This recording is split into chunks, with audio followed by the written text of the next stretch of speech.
بسم اللہ الرحمن الرحیم۔ السلام علیکم ورحمۃ اللہ وبرکاتہ۔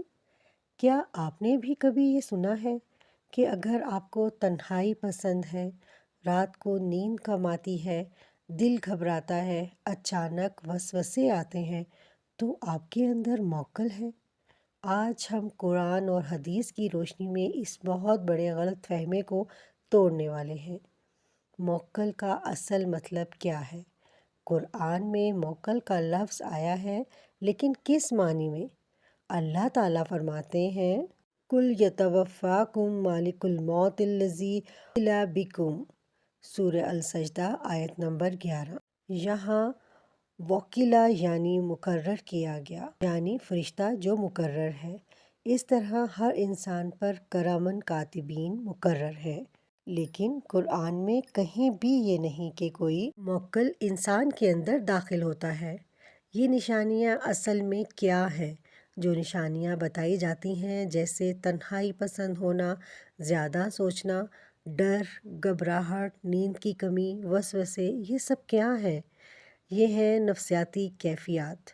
وسوسہ شیطان کا، کمزور روحانیت، ذکر کی کمی۔ اللہ فرماتے ہیں وَإِمَّا يَنزَغَنَّكَ مِنَ الشَّيْطَانِ نَزْغٌ فَاسْتَعِذْ بِاللَّهِ، سورہ الاعراف آیت نمبر 200۔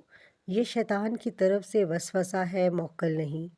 اصل مسئلہ کیا ہوتا ہے؟ نبی صلی اللہ علیہ وآلہ وسلم نے فرمایا، شیطان انسان کے جسم میں خون کی طرح دوڑتا ہے۔ بخاری۔ تو یہ شیطانی وسوسے ہیں جن کو لوگ موکل سمجھ لیتے ہیں۔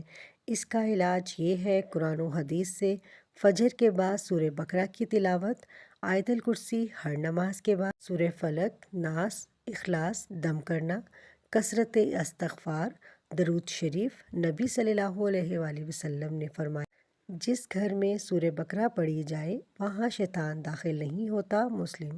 اصل حقیقت یہ ہے کہ اگر واقعی انسان کے اندر کوئی موکل ہوتا تو نبی صلی اللہ علیہ وآلہ وسلم اس کا علاج ضرور بتاتے۔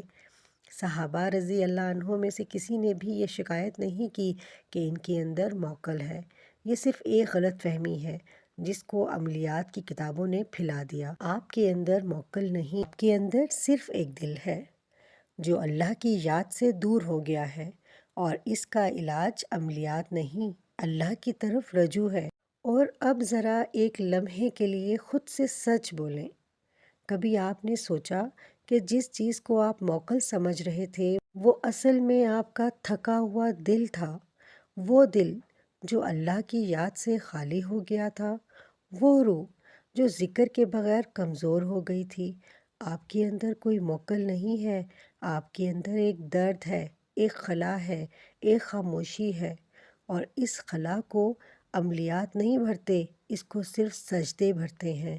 آج فیصلہ کر لیں، ڈروں سے نہیں، اللہ سے جڑنا ہے، کیونکہ جس دل میں اللہ آ جائے وہاں نہ موکل رہتا ہے، نہ وسوسہ، نہ خوف، صرف سکون رہتا ہے۔